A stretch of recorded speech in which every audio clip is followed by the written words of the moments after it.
খুব ভালো করে মনে রাখবেন, যতক্ষণ এই বিশ্বে একটা মালহামা না হচ্ছে মাহাদি আসছেন না।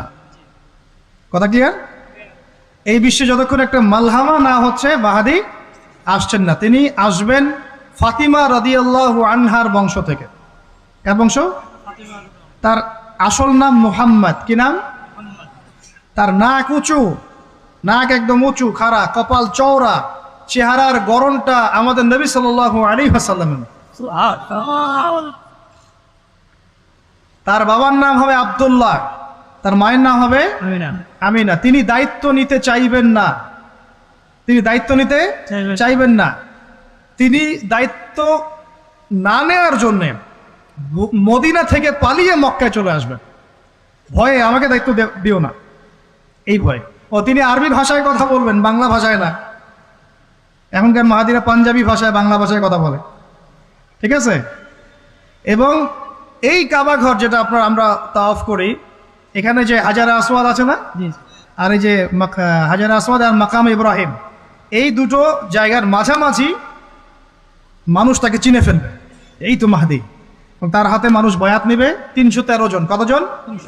ওই তালুত বাহিনীতে ৩১৩, বদরও ৩১৩, এখানেও ৩১৩। এবার শুরু হবে আসন খেল। এবার প্রথমে ওই আরবেরই একটা গোত্র, বনু কালব। কোন গোত্র?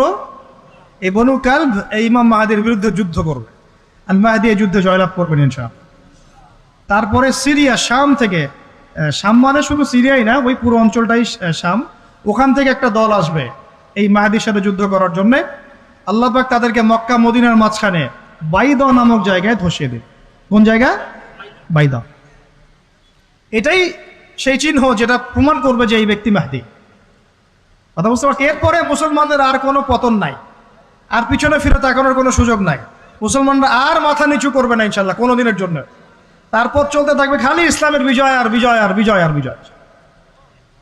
ভিডিওটি ভালো লাগলে লাইক, কমেন্ট, শেয়ার করে আমাদের পাশে থাকবেন। ধন্যবাদ। আল্লাহু আকবার। এভাবে চলবে। তবে মাহাদি কখন আসবেন? আগে মালহামা, তারপর মাহাদি। মালহামা কি তাহলে? এটা হচ্ছে একটা বিশাল যুদ্ধ। এটা কি? কেমন যুদ্ধ? নবীজি বলেছেন, এই রোমকরা, ইউরোপিয়ানরা তোমাদের সাথে অচিরেই চুক্তি ভঙ্গ করবে এবং ৮০টা পতাকা নিয়ে তোমাদের বিরুদ্ধে ওরা যুদ্ধ করবে। এই মালহামাটা হবে ইরাকের ফোরাত নদীর নিচেই হোক আর পাশেই হোক, আল্লাহ ভালো জানেন, ওখানে সোনার পাহাড়কে কেন্দ্র করে। কি কেন্দ্র করে? এই সোনা মানে সত্যিকারের সোনাও হতে পারে, অথবা তেলও হতে পারে, আল্লাহ ভালো জানেন। তেল তো এখন সোনার জায়গা দখল করেছে, করে নাই? এই বিশ্বে তো সোনা চলে না, কি চলে? তেল। তো এটাকে কেন্দ্র করে যুদ্ধ হবে। নবীজি বলেছেন ওই যুদ্ধে এত ভয়াবহ হবে যে ১০০ জন যোদ্ধার মধ্যে ৯৯ জনই মারা যাবে না। একটু মাথা খাটান যে এমন কোন যুদ্ধ কি হয়েছে পৃথিবীতে যেটাতে ১০০ জনের মধ্যে 99% মারা গেছে? তার মানে এটা হয়নি এখনো। আর একটা যুদ্ধে এত পার্সেন্ট মানুষ কিভাবে মরতে পারে? যদি সেটা ঢাল তলোয়ারের যুদ্ধ হলে কি মরতে পারে? নিশ্চয়ই এমন কোন অস্ত্র সেখানে প্রয়োগ করা হবে যাতে একাধারে অনেক মানুষ তাড়াতাড়ি মারা। এটা এই অস্ত্র এখনকার যুগের কি অস্ত্র? নিউক্লিয়ার ওয়েপেন্স হতে পারে, হতে পারে যদি এই যুগে সেটা হয়। আর যদি আল্লাহ পাক এটাকে আবার পূর্বের অবস্থায় নিয়ে যান, সেটাও হতে পারে, আল্লাহ ভালো জানেন। আমরা এটাকে ইন্টারপ্রিটেশন বলছি, এটা সঠিক হতে পারে, বেঠিক হতে পারে, অ্যাটলিস্ট একটা ধারণা তো পাচ্ছি। তারপর এই ইউফ্রেটিস নদীর এই সোনার পাহাড়কে কেন্দ্র করে এটা ঘটনা ঘটে। আল্লাহ নবী আরো বলেছেন সাল্লাল্লাহু আলাইহি ওয়াসাল্লাম, মুসলমানরা, আমাদের কথা বলছি, মুসলমানরা তোমরা যেন সেখানে হাতও না বাড়াও। কোনো মুসলমান যেন ওই সোনায় হাতও না বাড়ায়, মানে ওই দিক থেকে আমরা যেন সম্পূর্ণ মুক্ত থাকি। ওরা মারামারি করে শেষ হয়ে যায়। বিশ্বটা হয়তো সংক্ষিপ্ত হয়ে আসতে পারে যদি এরকম কোনো ম্যাসিভ নিউক্লিয়ার যুদ্ধ হয়ে যায়, যেটার আশঙ্কা অনেকেই করেন। মিলিটারি অ্যাফেয়ার্স যারা পড়েন তারা করেন, পলিটিক্স যারা করেন তারা করেন।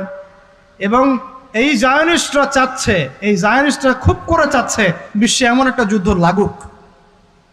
একবার ইউক্রেন রাশিয়ার ইস্যু তুলে দেয়, একবার সিরিয়ার ইস্যু তুলে দেয়, একবার আফগান ইস্যু তুলে দেয়, একবার ইরাকে ইস্যু তুলে দেয়, একবার প্রথম বিশ্বযুদ্ধ লাগায়, একবার দ্বিতীয়টা লাগায়। ওরা খুব করে চাচ্ছে যেন আরো একটা লাগে। এবার যদি লাগে তাহলে এটা কনভেনশনাল যুদ্ধ হবে না, এটা দেখবেন একটা নিউক্লিয়ার যুদ্ধ হয়ে গেছে।